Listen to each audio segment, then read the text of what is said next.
Assalamualaikum Sampurasun, Wilujeng Enjing pemirsa Ngopi Pas dimanapun Anda berada. Semoga Anda dalam keadaan sehat walafiat, tidak kurang satu apapun. Pemirsa, saat ini saya Yati Cahyati akan ditemani oleh Kepala Dinas Pendidikan Provinsi Jawa Barat, Pak Dedi Supandi. Hatur nuhun, tos sumbing di Ngopi Pas, Pak. Pemirsa, jangan kemana-mana, kita akan berbicara lebih lanjut tentang PPDB, penerimaan peserta didik baru di Ngopi Pas setelah yang satu ini.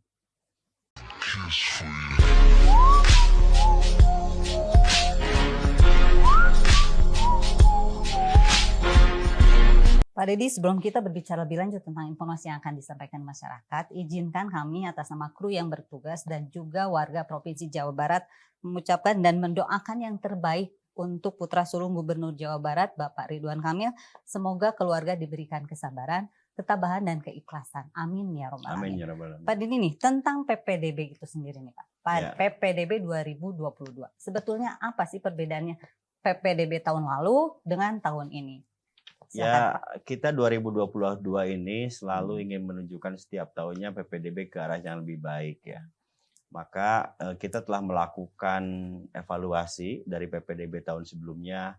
Jadi beberapa aspek pengaduan, terus juga masukan yang kita terima di tahun sebelumnya, dan itu bisa dilakukan perbaikan menjadi bahan perbaikan untuk PPDB tahun ini.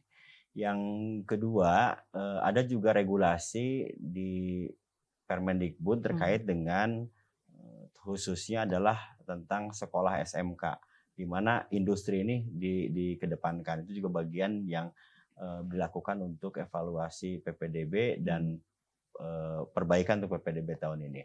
Yang ketiganya, kita telah melakukan uji publik sekitar kurang lebih di tanggal 30 April, uji publik internal, di mana uji publik internal itu pun juga memberikan masukan-masukan terkait tentang bagaimana PPDB di 2022 ini lebih aspiratif.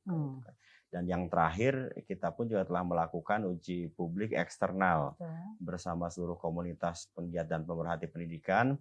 Yang selanjutnya kita pun juga melakukan rapat kerja dengan Komisi 5 DPRD Provinsi Jawa Barat, sama juga terkait masukan untuk perbaikan PPDB 2022, dan baru kita lakukan sosialisasi.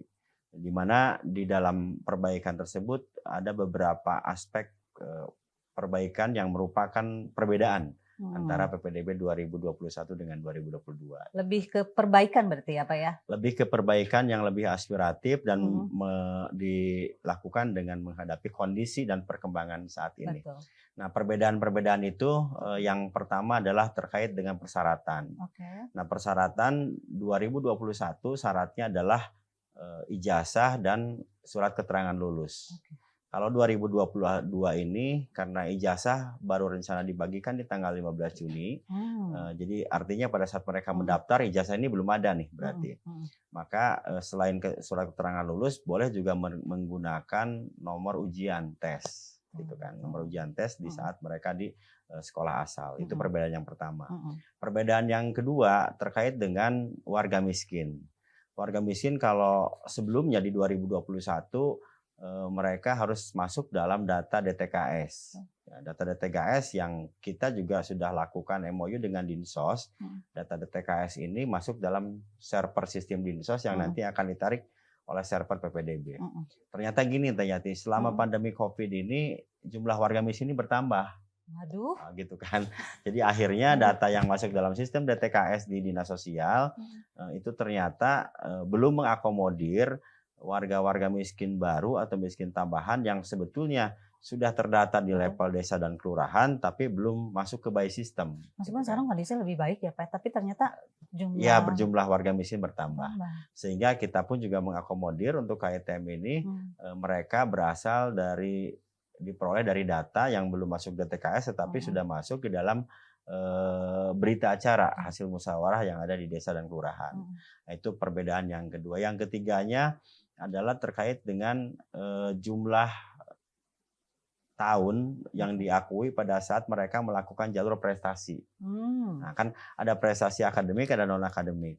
Pada saat non akademik biasanya berasal dari prestasi kejuaraan. Kalau tahun sebelumnya kita mengakui hanya 3 tahun terakhir prestasi kejuaraan. Nah, karena selama 2 tahun pandemi COVID ini jarang juga melaksanakan Betul, kejuaraan kan tidak gitu ada kan. mungkin ya Pak ya. Ya seperti itu, Iya, maka kita pun baru juga sekarang menambah lagi. 2 tahun sehingga diakuinya 5 tahun. Jadi Jadi ditambah. bagi anak didik ataupun siswa dan para orang tua yang siswa calon PPDB-nya mereka punya prestasi 5 tahun ke belakang, itu boleh dicantumkan menjadi bagian dari prestasi kejuaraan non akademik kan gitu kan.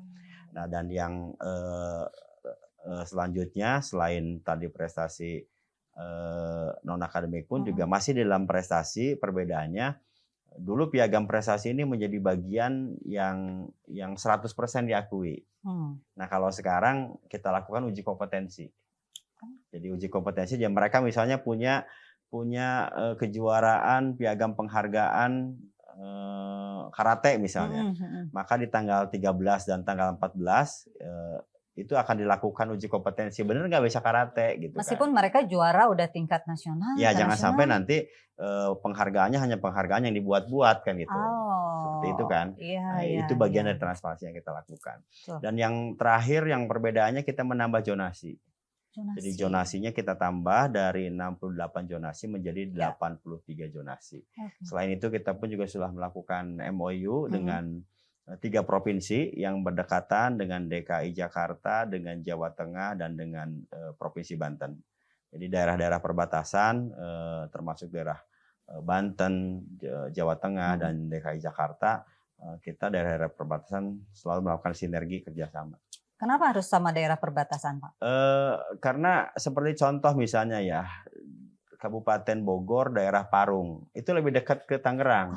Pada kenyataannya kan gitu kan. Terus ada beberapa penduduk dan kondisi saat ini pun juga kenyataannya ada wilayah Jawa Tengah, Cilacap sebelah utara itu berbatasan dengan Kuningan. Mereka ternyata banyak juga yang sekolah ke Kuningan. Nah, jangan sampai karena letak daerah otonomi itu juga adalah mengganggu kondisi PPDB yang seharusnya anak ini tetap harus bisa bersekolah. Oke, jadi tidak mengganggu yang di daerahnya, tapi memberikan kesempatan juga untuk daerah Betul sebelahnya. sekali. Oke. Ini satu nih Pak, tentang sosialisasi kepada masyarakat tadi. Sejauh ini apakah sosialisasinya sudah dilaksanakan dengan baik atau sekarang masih banyak sih? Karena kan kalau misalnya yang kita lihat orang-orang masih bertanya, ini ribet amat mau nyekolahin anak aduh segala harus dimasukin itu Pak. Sebetulnya sosialisasinya udah seperti apa sih Pak? Kita sudah lakukan sosialisasi itu sebetulnya dari bulan Mei ya. Sebetulnya udah dari bulan Mei ya. Bahkan tanggal 17 Mei kemarin akun password juga sudah kita sampaikan kepada Satuan Pendidikan Sekolah Asal. Jadi pihak SMP, pihak MTS, mereka juga sudah mempunyai akun yang mereka pun juga turut bisa mensosialisasikan. Jadi kalau kita lihat beberapa pihak yang mensosialisasikan selain juga media, ada baligo, ada cabang dinas, ada satuan pendidikan sendiri atau sekolah, ada sekolah asal, SMP maupun MTS, dan juga ada komunitas-komunitas penggiat pendidikan itu juga kita lakukan sosialisasi. Ikut andil dalam rangka mensosialisasi. Harusnya masyarakat sudah mulai paham dan mengerti kali ya Pak ya. Seharusnya. Tentang apa yang harus dipersiapkan ya Pak. Bapak, kita akan bicara lagi nih tentang PPDB. Apa saja sih yang harus dipersiapkan orang tua nanti, bagaimana pelaksanaannya, kapan. Tapi setelah yang satu ini ya Pak ya. Jangan kemana-mana pemirsa, tetap bersama kami.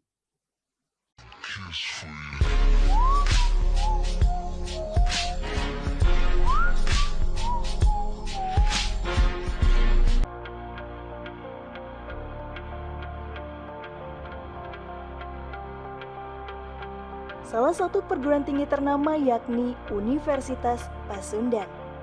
Perguruan tinggi di bawah naungan organisasi tertua di Jawa Barat, yakni Paguyuban Pasundan. Untuk memenuhi sumber daya manusia yang unggul di Indonesia, di tahun 1999, Universitas Pasundan kemudian mendirikan Pascasarjana Universitas Pasundan yang terletak di Jalan Sumatera, nomor 41, Kota Bandung. Hingga saat ini, Pascasarjana Unpas memiliki 3 program doktor, yakni Doktor Ilmu Manajemen, Doktor Ilmu Sosial, Doktor Ilmu Hukum, dan 11 program magister, yakni Magister Administrasi dan Kebijakan Publik, Magister Manajemen, Magister Teknik Industri, Magister Ilmu Hukum, Magister Teknologi Pangan, Magister Pendidikan Matematika, Magister Teknik Mesin, Magister Ilmu Komunikasi, Magister Pendidikan Bahasa Indonesia, Magister Kenotariatan dan Magister Akuntansi. Pasca Sarjana Unpas mencetak mahasiswa yang luhung ilmunya, pengkuh agamanya, jembar budayanya, dan diharapkan melahirkan para pemimpin yang cinta dan dicintai oleh masyarakat dan bangsanya.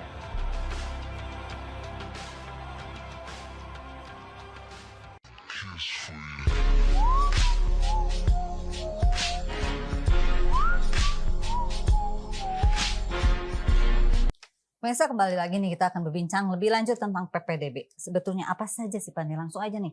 Apa yang harus dipersiapkan orang tua nih sekarang untuk bisa mendaftarkan anaknya, selain tadi kan usernya udah dikasih, apa-nya sudah dikasih. Nah, yang perlu dipersiapkan selain itu apa sih Pak? Yang pertama akte kelahiran jelas ya. Akte kelahiran, kartu keluarga, termasuk juga nomor testing ujian dan KTP orang tuanya. Itu juga bagian-bagian yang memang harus di-upload ke dalam sistem PPDB karena mereka mengikuti secara online. Apalagi kalau misalnya di sana itu kan ada beberapa jalur.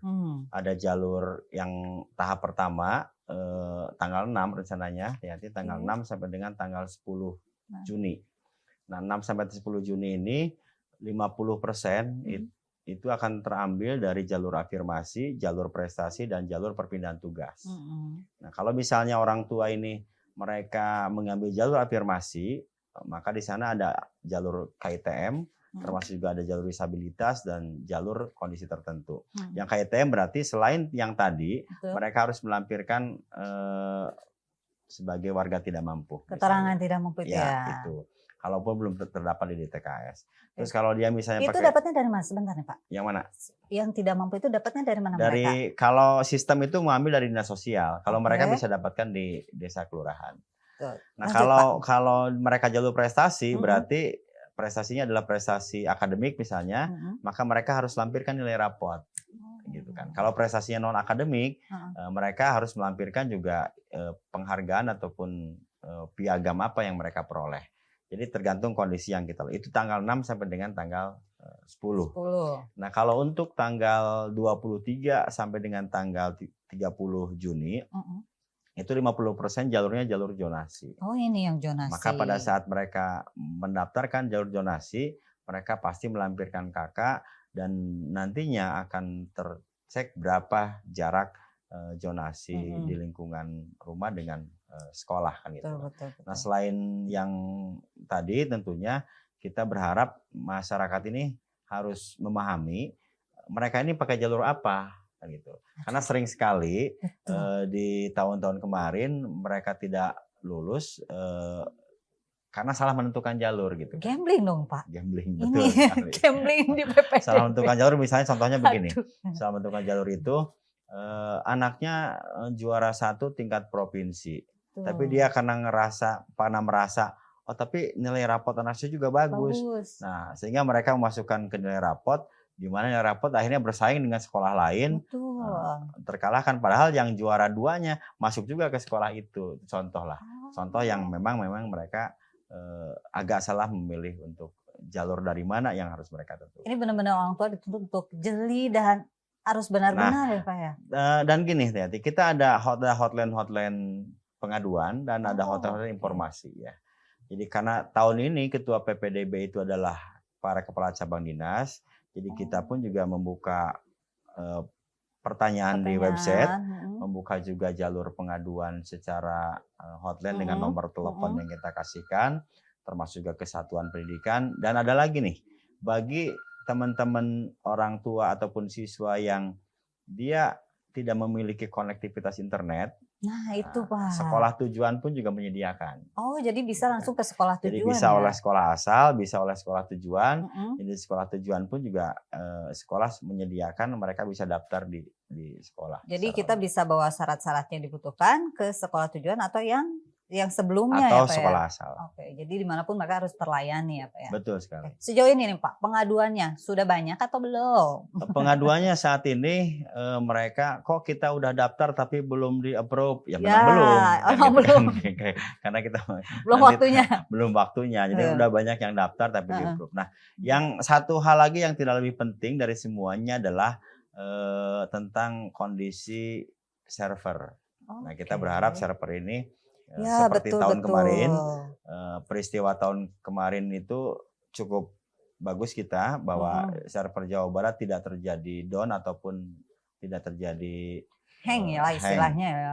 Dibandingkan dengan beberapa provinsi yang lain ada sampai kembali ke manual ataupun bahkan sampai 3 hari mereka servernya down. Iya betul.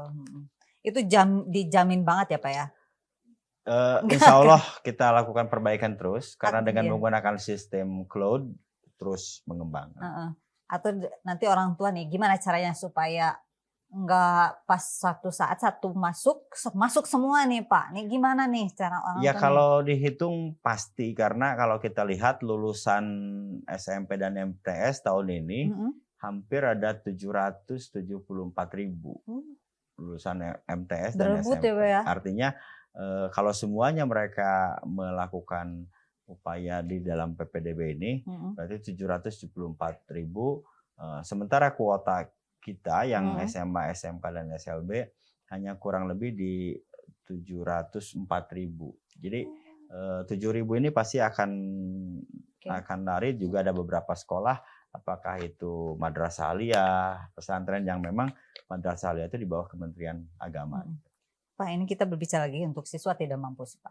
Keterisiannya, ketertampungannya. Apalagi tadi kan kita sebutkan ada sekian ratus ribu siswa berebut. Nah ini untuk menjamin mereka yang tidak mampu bisa masuk itu bagaimana Dinas Pendidikan Pak? Kan kita sudah melakukan persentase jalur. Jadi bagi warga tidak mampu, ada 12% mereka bisa masuk di jalur KTM. Khusus untuk mereka khusus ya Pak ya? Bagi warga tidak mampu. Server PPDB Disdik itu sudah mengambil data yang berasal dari server Dinas Sosial yang tadi secara DTKS. Kalau itu belum mencukupi tapi mereka mempunyai berita acara hasil musyawarah kelurahan, itu pun juga bisa disampaikan secara manual lewat sistem tanpa harus masuk di sistem DTKS karena tadi jumlah warga miskin itu bertambah. Yang kedua, dengan kondisi warga miskin yang bertambah, jalur afirmasi tetap dan jumlah sekolah negeri pun juga bertambahnya tidak signifikan. Kita pun juga terus memperjuangkan jangan sampai warga miskin ini pada saat mereka punya keinginan bersekolah, tapi di tengah jalan terancam putus sekolah, kan itu. Betul. Maka kita harus melakukan jaminan bahwa mereka ini terbiayai bahkan bila perlu gratis, kan itu.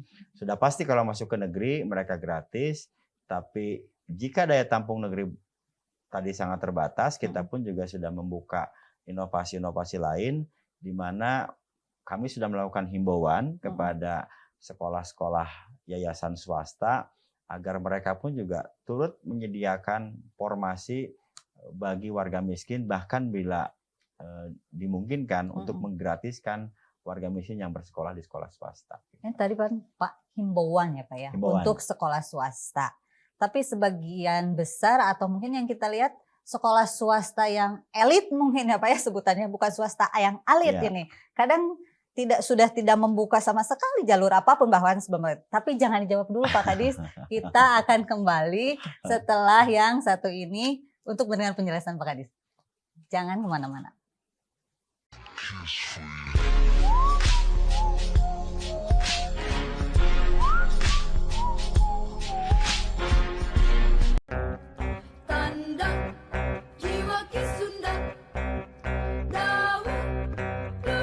Berita aktual kami kemas dalam program Berita Pas TV. Berita Pas TV bisa Anda saksikan hanya di Pas TV. Pas untuk kita semua. Ngobrol Rupi-Rupi Pasundan menghadirkan narasumber dari berbagai kalangan yang kompeten dan kredibel. Dipandu oleh host Teh Subarsah yang bisa Anda saksikan hanya di Pas TV. Pas untuk kita semua. siraman rohani, penyejuk hati, menambah wawasan keislaman Anda. Bersama Ustadz Tata Sukayat yang bisa Anda saksikan hanya di PAS TV. PAS untuk kita semua. Bicara soal kuliner, tak akan ada habisnya. Ragam jajanan dan makanan, semua kami hadirkan dalam program Jajanan Pasar yang bisa Anda saksikan hanya di PAS TV. PAS untuk kita semua. Ilmu pengetahuan terus berkembang. Temuan-temuan dan hasil penelitian terus berdatangan. Semua kami sajikan lengkap dalam program catatan dosen yang bisa Anda saksikan hanya di PAS TV. PAS untuk kita semua. Hadir dengan kondisi masyarakat. Disampaikan melalui kritik sosial. Diungkap lengkap dalam program Kang Didi Nyintruk yang bisa Anda saksikan hanya di PAS TV. PAS untuk kita semua.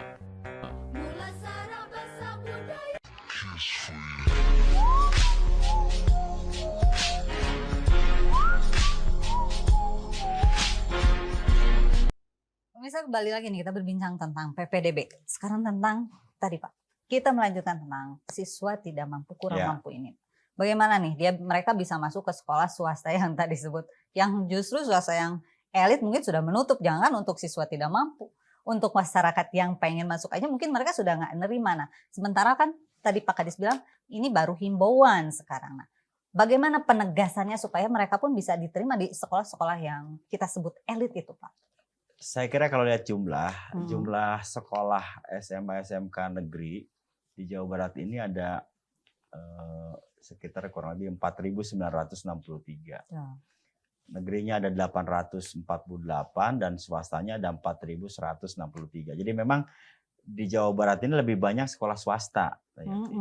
Negeri ada 848, swasta ada 4.163. Nah, himbauan yang kita lakukan tadi tentunya tidak atas dasar himbauan, tanpa kita pun juga ada peran pemerintah provinsi di sana. Kita punya peran dengan sekolah swasta ini berupa pemberian anggaran namanya BPMU. Jadi BPMU itu Bantuan Pendidikan Menengah Universal. Di Bantuan Pendidikan Menengah Universal ini provinsi sudah menggelontorkan total bagi sekolah swasta rata-rata kurang lebih di 900 miliar. Nah, per siswanya itu di 700.000. 700.000 per siswa. Per siswa. Ya. Jadi semuanya rata, mau mampu dan mau tidak mampu.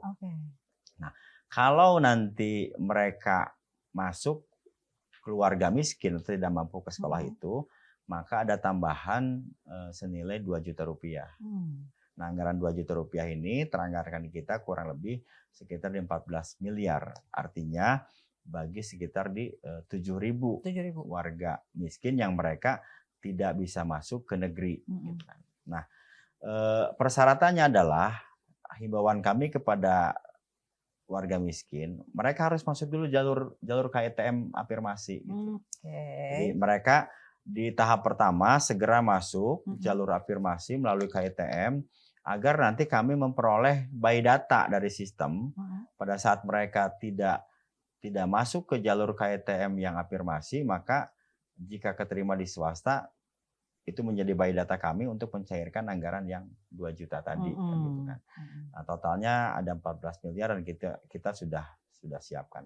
Nah, himbauan yang lain yang perlu disampaikan, yang sudah disampaikan oleh cabang dinas, pada saat kondisi kita lakukan desentralisasi anggaran, pencairan BPMU ini dilakukan di cabang dinas.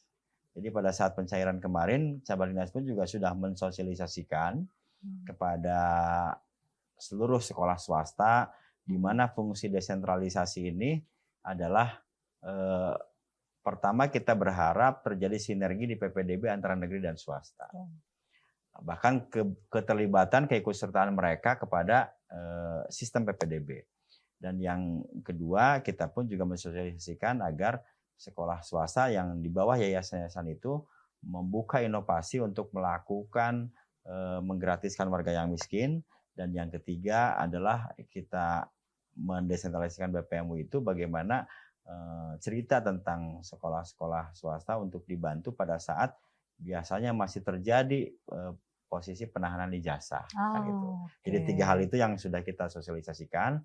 Dan saat ini pun juga sudah banyak yang diterima data kepada kami, mereka siap Oh. Sudah siap mereka untuk mau menerima warga miskin dengan menggratiskan. Kalau nih Pak nih, untuk sekolah negeri tidak terisi nih si jalur, Ya, kan ada nih orang tua yang misalnya udahlah nggak usah ke sana karena di sana terlalu jauh, atau misalnya di sana anaknya bagaimana, jadi mendingan ke sini. Jadi akhirnya yang sekolah yang ini kosong, sekolah negeri yang ini yang tidak terisi, sementara sekolah yang lain ini penuh. Nah itu gimana caranya Pak? evaluasi kita memang akan terjadi, ada sekolah yang prestasinya membludak tapi KTM-nya kurang. Aduh. Contoh misalnya kasus salah satu sekolah di Bandung, SMA 3, itu pasti prestasinya terpenuhi semua. Betul. Bahkan kekurangan untuk prestasi. Tapi yang KTM-nya kosong. Tapi ada juga di sekolah-sekolah tertentu yang prestasinya kosong, tetapi yang KTM-nya full. Gitu. Lebih malah ya Pak. Maka kondisi itu nanti akan terlimpahkan di tahap kedua.